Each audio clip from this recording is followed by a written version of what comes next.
You know how it is. You start a new character and you think, what can I do this time to change up the playthrough? Something I haven't done before. And you think, well, there are some romances I haven't done. I could try to give those a shot this time. And you get into the game with the best of intentions, and then you meet the potential romance character and you just can't bring yourself to do it because you remember why you didn't ever romance them before in the first place. Well, this happens to me with several characters, and here are 5 of them in no particular order. And beware spoilers for some of the base game romances. Alright, so let's get into it, and I'll kick things off with number 5, Corso Riggs. Now, Corso gets a lot of hate from certain parts of the fandom, but I'm not going to echo that here. I don't think he is a beacon of misogyny and oppression. I don't think he's the nice guy, quote unquote. I've met a few of those, and Corso isn't that. I think he is a genuinely good person who cares and wants to help people, but I still find him irritating and off-putting. And I don't think it's one specific thing, but the entire package. It's the country bumpkin farm boy meets world vibe that he amps up to 11.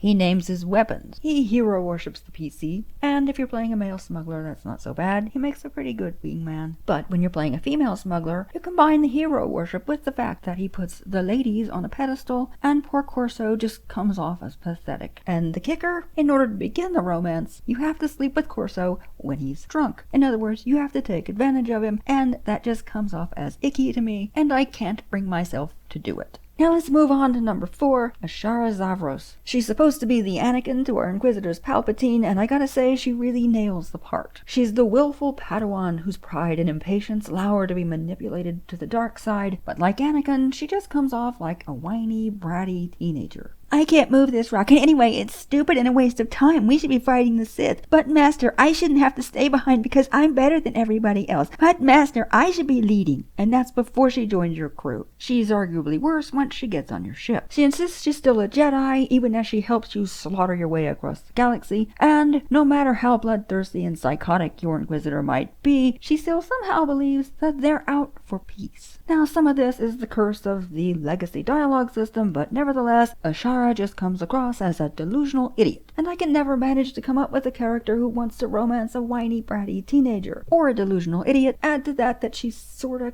kinda your apprentice, and the whole master-apprentice thing just doesn't work for me, and Ashara is a no-go. Next up at number 3 is Vector Hillis. It's the bugs, guys. Not gonna lie, it's the bugs. I can't get past the bugs. I don't care that his descriptions of the nest are near poetry, or how happy and content he is to be a joiner, because the whole concept of the Killick joiner is horrifying and repellent in every way to me. Setting aside for a moment the creepy black eyes, the fact that he shares a hive mind with a horde of giant blaster-toting ant-like insects, and the fact that he carries millions of tiny versions of those same insects in his skin that he can release at will, and that's a lot to set aside. The worst part, the most terrifying part of Vector's joiner lifestyle is that it robs him of his free will, much like the agent is robbed of theirs in Chapter 2, but unlike the agent, and even worse, Vector is stripped of his ability to even care. On top of that, Vector doesn't choose to become a joiner. The Empire puts him in the situation so that he will become a joiner, so that they can study the condition. The whole thing is a horror movie scenario, and I hate that our agent has to embrace it or come off like a rude, nasty jerk. But even if my agents accept Vector for who he is right now, because there's no changing it, they can't accept the bugs, and romancing him is just a step too far. Now moving to number 2, we're going to stick with the agent and talk about Raina Temple. I bet you thought I was going to say Cleo, didn't you? But as much as I hate her, and I do, I was still able to find a character who matched with her pretty well. But not Temple, because man, she's a bait and switch if ever there was one. You meet her on Hoth right in the middle of all of that brainwashing insanity with Hunter and automonophobia, and she seems like a breath of fresh air. At least the first time through the agent story. She's a little earnest, but she's nice and kinda wholesome, and you think, wow, what a nice change from the psychos and weirdos traveling with me. And then we learn she's force sensitive, but not enough to survive the killathon that is Korriban. So she's gone into hiding with the Chiss, so she doesn't have to go to Korriban, as the Emperor has decreed all force sensitives must. And you think, yeah, she could be a pretty good romance option for a light side agent. And then she tells you about her father, and things start to go downhill from here. Her father, a former Cypher agent, has had to go on the run because he helped hide her from the Sith. Now the Sith have caught his trail, but Raina finds him first, not to warn him, but to kill him. And you're thinking, wait, what? Yes, she needs to kill him, and she does, because he disobeyed the Emperor by hiding her. And she says she wants to be better. She wants to obey the Emperor. Yep, turns out she's just as big a psycho as everybody else on your ship. So instead of romancing her, I'd like to remind her that she has a date with the Sith and kick her butt off on Korriban. Emperor's orders, after all. But now let's move on from the whack job agent companions to number 1, Nadia Grow. Now, Nadia isn't whiny, psycho, or infested with bugs. On the contrary, she's smart, kind-hearted, and brave, and I quite like her. But like a lot of people, I have all kinds of problems with her romance. Number 1 on that list is she's your Padawan.